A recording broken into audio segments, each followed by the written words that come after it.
ఇప్పుడు ఇంకొక ప్రధానమైన అంశం ఏంటంటే, ఇప్పుడు మీ భార్య గారు కూడా జైల్లోనే ఉన్నారు. అవును. ఇంకా చాలామంది జైల్లో ఉన్నారు. అవును. మీరు బయట ఉన్నారు. చాలామంది బయటకు వచ్చినారు. వాళ్ళ కోసం మీరేమైనా వాళ్ళని వెళ్ళి కలవడం గానీ, ఇట్లాంటివి ఏమైనా చేయబోతున్నారా? ఇప్పుడు రీసెంట్‌గా గాదె ఎన్నయ్య గారిని మీకు ఐడియా ఉండి ఉంటది కదా! అవును. గాదె ఎన్నయ్య గారిని కూడా మొన్న 2, 3 నెలల కింద అరెస్ట్ చేసి ఆయన జైల్లోనే ఉన్నారు. అవును.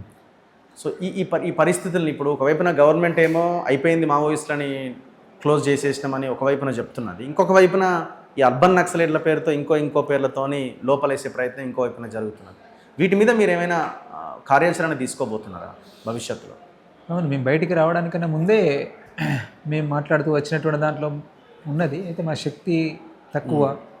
మా శక్తి అన్నప్పుడు ఎదురుగా ఉన్నటువంటి శక్తితో పోల్చుకున్నప్పుడు మా శక్తి తక్కువనే. దానికి కూడా ఇతర మద్దతు అవసరమే. మేము ముందే జైళ్ళల్లో ఉన్నటువంటి వాళ్ళందరినీ, అంటే ఈ కేసులలో రిమాండ్లో కానీ శిక్షలు పడి ఉన్నటువంటి వాళ్ళందరి కేసులు రద్దు చేసి అందరిని విడుదల చేయాలి అని చెప్పనేటువంటి డిమాండ్ని పెట్టుకుంటూ వస్తున్నాము. దాన్ని ముందు కూడా కొనసాగిస్తాం.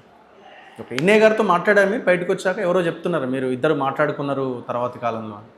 మాట్లాడిపించారు. మాట్లాడారా? ఓకే. తను నన్ను ఏదో సంస్మరణ సందర్భంగా మాట్లాడిన మరుసటి రోజు రెండవ రోజు వచ్చి మాట్లాడండి ఫోన్లో. ఓకే.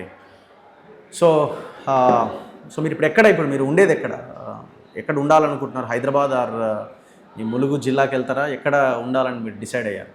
ఛత్తీస్గఢ్ ఆర్ తెలంగాణ, లేదా రెండు కలిపి. ఓకే. తెలంగాణ నేటివ్ ఇక్కడే కదా మీరు పుట్టింది? అదే అందుకే అంటున్నా. తెలంగాణ పాలిటిక్స్ తోటి జోడించబడే ఉంటాను ఎట్లాగో ఉండడం ఎక్కడైనప్పటికీ కూడా.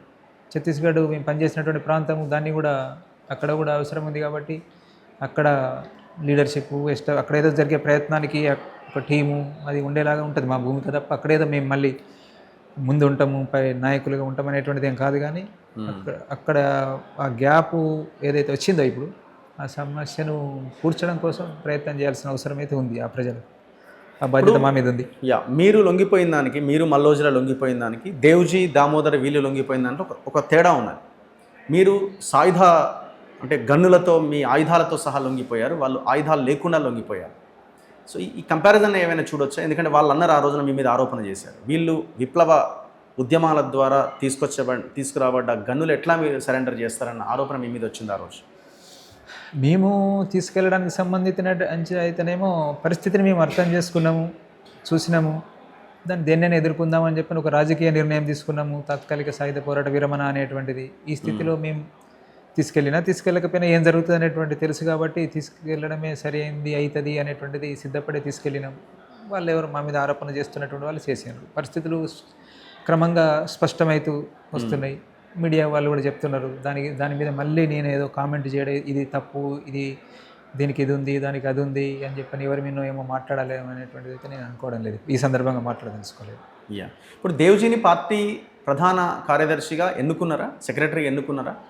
నాకు తెలిసి ఎన్నుకోవడానికి అవకాశం లేదు. ఓకే. ఎన్నుకోలేదు. తర్వాత వచ్చినటువంటి వాళ్ళు కూడా లేదని చెప్పనేటువంటిది చెప్తున్నారు. కాబట్టి అంటే ఎప్పుడైనా కానీ ఉన్నటువంటి వాళ్ళే సీనియర్లు, అక్కడ ఉన్నటువంటి వాళ్ళే నడిపించాల్సి ఉంటుంది. బట్ అక్కడ ఇంకా జార్ఖండ్లో కూడా ఒక పీబీ మెంబర్ ఉన్నాడు కాబట్టి అంత ఈజీ కాదు కదా అనేటువంటిది నాకున్నటువంటి అనుభవం నుంచి అంచనా. అట్లా ఎన్నుకోవడానికి అవకాశం లేదు. ఇక్కడే పీబీ మెంబర్స్ ఉన్నారు ఇద్దరు అనుకున్నప్పుడు ఆ ఇద్దరిలో సీనియర్ వాళ్ళిద్దరు అండర్స్టాండింగ్ తోటి ఎవరో ఒకరిని పెట్టుకోవచ్చు.